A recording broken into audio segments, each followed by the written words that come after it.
Hi, I've got something you'll be interested in. Those performance upgrades we discussed after the last race. They're on the car and the data looks promising. Take a look at the details. Well, welcome back everybody to the Force India career mode then. And at long last we have that aerodynamic part on the car, the rear wing main plane. Should make a nice little bit of difference to the aerodynamics. But at the moment that's really not our main problem. You can see there it's brought us a little bit closer to Red Bull. And Renault have actually stepped ahead of Williams. So we need to try and keep ourselves ahead of the midfield and then hope that we can start racing Red Bull towards the end of the season. The main thing I want to find out, actually before we do that, so we're going to make a nice upgrade to the ICE wear. Our internal combustion engines, we're going through them like they're the sweetest birthday cake at the moment. Just devouring them. So we really need to try and slow that down to minimise the amount of penalties we're going to take. But yeah, what we're really trying to work out here is whether the pace increase we had after the last patch is going to stick around. Obviously, we had engine issues last time in Baku, but Perez was very, very competitive. So I'm kind of hoping we can race the Red Bulls here, maybe. But practice was really just an exercise in just enough. Just trying to do enough to get some points with the engines we had. But it was becoming pretty apparent by the end of the session that there was no way at all that the engine parts we were using, particularly the ICE and the gearbox, were going to do a race comfortably. So I didn't actually record it, but what happened is we changed the gearbox, and as we had to take a penalty, we just changed everything of the engine. So we gave ourselves a fifth internal combustion engine, turbocharger, you know, everything. So we got an extra one of them into the pool, and then we used a mixture of new parts and the best parts we had available to give ourselves the best engine for Austria. So it meant that we had a ridiculous penalty, like 30-40 places or something. Don't we love these penalties in F1 at the moment? But it also meant that I didn't really see much point in taking part in qualifying. It was wet, the race was going to be dry, so there was really no need to qualify. So as you can see, we're right down the back of the pack. We would have got a massive penalty anyway. Anthony Davidson joins me to talk you through the action here today at what is quite an unusual racetrack, wouldn't you say, Ant? Yeah, it's quite an odd layout around here. The thing about Austria is that it's a harder circuit to master than what really meets the eye. On top of that, it's a low grip surface, and that means that your small mistakes end up being punished, and it's very easy to slide wide into the runoff area and lose a huge chunk of time. Luckily, because it's such a short circuit though, you have plenty of opportunities to perfect the lap. So as we are on the way to the grid then, a situation we haven't yet found ourselves in this season. Right at the back of the field with an awful lot of work to do. But the main reason I did take these penalties was Austria is a track that I feel very strong on, even with the difficulty increase we made last time. And it's a track that, if you've got the engine, which we certainly hope we do, especially with the amount of new parts we've got in the car for this weekend, we should be able to make our way back through the field pretty easily. So this is the kind of thing where, even with the wear reductions, we're probably going to have to take a lot of penalties. But if we take them at tracks we can overtake, then we don't take quite as much pain from it. But we're getting ready then, with the entire field ahead of us to get underway in Austria and round number 9. A pretty okay start. We want to try and get the Saubers and the McLarens pretty early on, and we do that nicely into turn 1. A little bit of contact with Verline on the inside, but we get better traction, better straight line speed, and Sainz on those soft tyres really not getting the traction off that corner. We're flying with our brand new engine, and we're going to go up the inside of Palmer and the other car and have a look at Magnussen as well. Again, better traction, better straight line speed in this car. And of course the AI have got different levels of wear as well on different parts. So with basically a brand new engine in the car, we're already up to 11th by halfway through the first lap. And but we're finding it a little bit trickier to get past Kvyat, and we have to settle in until the end of the lap in 11th. But we're now going to take a look at Kvyat then down the main straight. Kvyat actually defends very, very early, and I'm always worried that the AI are going to suddenly cut across when they go to the inside like that. But fortunately Kvyat racing nice and fair, and it's going to be a drag race down up the hill, up the hill to turn 2. One that we don't really win. We were a bit too cautious on the brakes. Could be outbraked us massively, but once again, yeah, not really closing the door there like a real driver would, and it meant we are able to get the move done around the outside later in the corner. Now onto the next lap then. We've closed down to Hulkenberg in the Renault, and again, not quite getting the braking point up the hill correct for the first few laps here, and an opportunity on Hulkenberg goes begging, but it doesn't matter. With DRS and a quicker engine, we're easily able to get him down the run to turn 3. And a little lock up. Hulkenberg still on the outside, but we just about get the move done, and Hulkenberg backs out of it then. So after 4 laps, up to 9th, and already in the points, and looking like a really good option to take that penalty here. And now we've got Romain Grosjean ahead of us, who's going to be a little bit more of a trickier customer. He was only a couple of seconds ahead of Hulkenberg, as we almost lose the car on the exit of turn 1 there. A trickier customer, definitely more pace. Grosjean seems to be one of those like Massa that just seems to outpace where his car should be. Speaking of Massa, he's just retired. But actually, a rare mistake from the AI, and Grosjean locks up, goes wide, and it makes that move very easy for us. And we're finally up into P8 after a couple of laps of chasing down the Frenchman. You can see here Grosjean locks up, goes wide, and it's fairly simple for us to take the move and force him on the outside. Something the AI we've mentioned before are doing more this year, making natural mistakes, or at least trying to make them seem as natural as possible. It's a nice little touch because you see it time and time again, mistakes happen in the race and you don't want it to be too robotic. But we're on to lap 11 now, and we come into the pits for what is the first of 2 scheduled stops then. We're going to put on a set of super soft tyres to go quite deep into the race and then go ultras at the end. We're going to come out just behind Max Verstappen, who was the car we were chasing down before we pitted.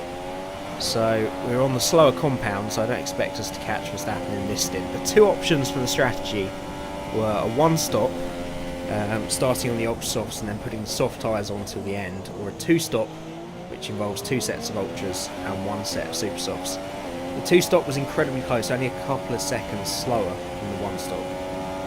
And with the work we had to do overtaking and the pace I was pretty sure we'd have in the car, I opted for the 2-stop. Just slightly more aggressive, doesn't mean we really struggle with the tyres at the end.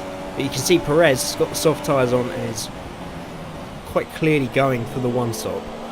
As he makes his first stop on lap 15, and we get out just ahead of him. The undercut really proving to be our ally this weekend. And we're taking a look at Ricciardo down into turn 2, who's just come out also on the soft tyres doing the 1-stop strategy. And crucial we get past him. Once again struggling with the braking in turn 2, but we get the move done by the end of the straight.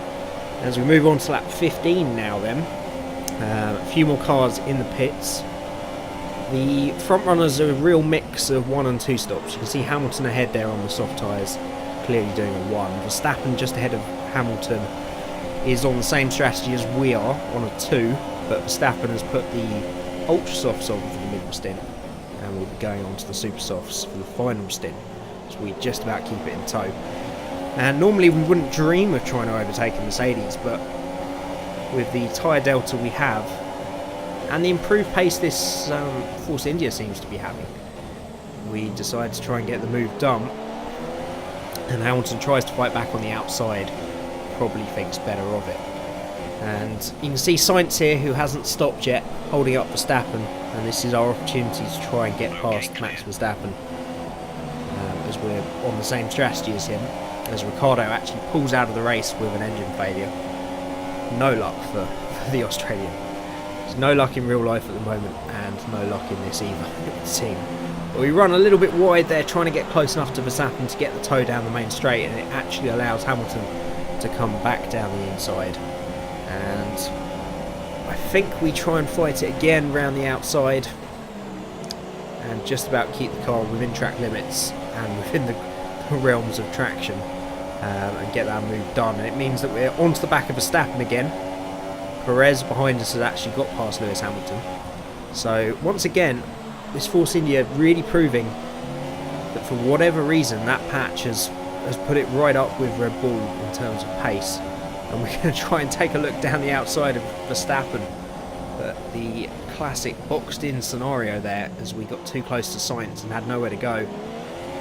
But Verstappen making the same mistake Grosjean did and running wide, obviously thinking that we were going to be closer than we were. So that promotes us to 5th, and we take a big old lunge at Carlos Sainz because we know this is our opportunity to run away now, because we need to try and get a pit stop on those guys on the soft tyres, and we've already wasted quite a lot of tyre grip and tyre life being stuck behind those guys and fighting so much with Hamilton and Verstappen and now Sainz. So we need to try and pull away from Verstappen and get as big a gap as we can on those one stoppers, and then it's just going to be flat out at the end of the race on the ultras. So as we run a little bit wide on lap 22, this is going to be Vettel that makes his second stop. So Vettel and Bottas, who we get past the pair of them, are also on the two-stop strategy, and that seems to have worked out well for them because they're a long way out ahead of Hamilton and co with the quicker, fresher tyres. So two stops working for most cars. Whether we can actually beat the front of the one stoppers, I don't know. Raikkonen ahead also yet to pit. So we're just going to try and hold off Bottas and Vettel if we can, but obviously bearing in mind that they're not really cars we're going to be racing today. So we try and keep it neat and tidy. We've got a few more laps to do before we can stick the ultra softs on. I was pretty confident they could do maybe even up to 15 laps, but didn't want to go too early. We want the grip to be able to chase them down for the whole of the remainder of the race. Bottas making the move down the inside again. We're not trying to fight it too hard, but sometimes you lose time if you try and back out of it. So we just let him go, but he really doesn't help himself. Locks up into turn 3, and you've just got to take that position. When it's on a plate, you know, you're not a racing driver if you don't go for those gaps, are you? So we make that move back on Bottas, and this is probably helping us a bit, to be fair. Sometimes when you get into the zone on your own, you're a little bit slower than when you're racing faster cars. So we're trying to use this to just push ourselves along and get that margin we need to come back out ahead of our teammate. And Vettel and Bottas fighting very hard, which is helping us. But I think it's Vettel that's going to get a run on us now, down into turn 3. No, we're actually going to make a small lock-up, run wide. We have to back out of it. And Vettel is going to go for an incredibly aggressive move round the outside. And just watch for the little bunny hop here as he hits the exit. Those curbs are absolute murder. They were doing me in regularly in practice. So I've been avoiding them with a 10-foot pole in the race itself. But Vettel going for a little skyward trip. That may well have been the thumbnail actually. So that was the moment of that. And Bottas gets past on the lap that we're going to be pitting for the ultras then. And rather than continuously fighting him, we're just going to stick behind him, pick up the DRS down the next straight, and keep it neat and tidy as we come in for the ultra softs then. So 10 laps to go.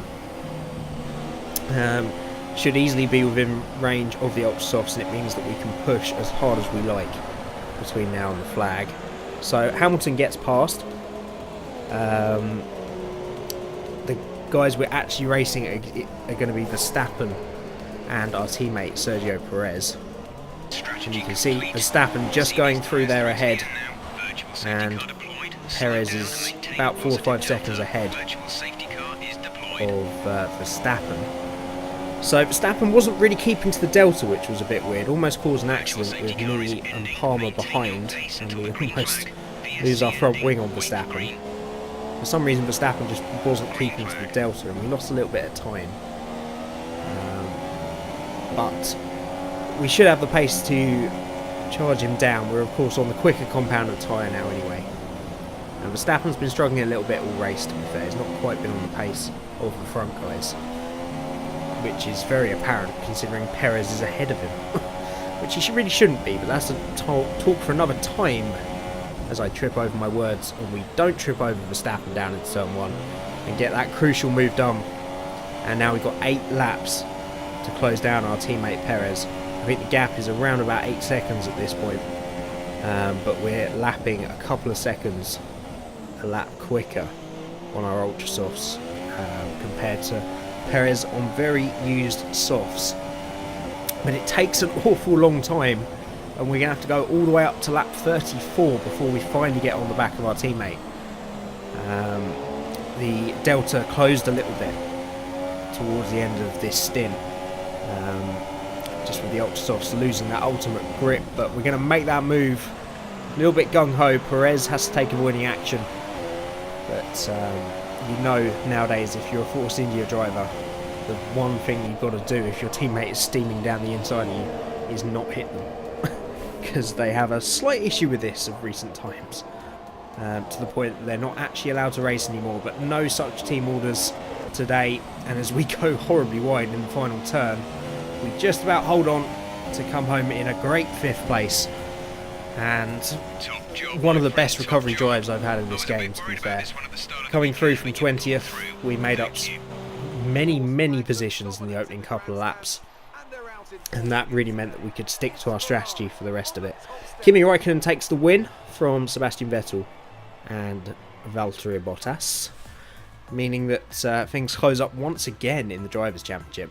But we come home just ahead of our teammate, and once again we seem to have the better car than Red Bull. We shouldn't do, but we do.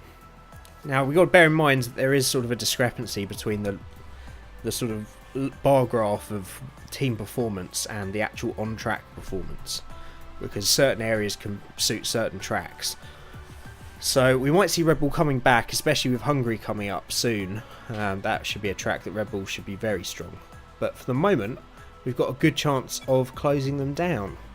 So you can see that Perez has moved ahead of Massa in the championship. We extend our advantage a little bit over Perez. Just 10 points between us, and I'm just 10 points shy of Ricciardo now. And you can see that battle at the top.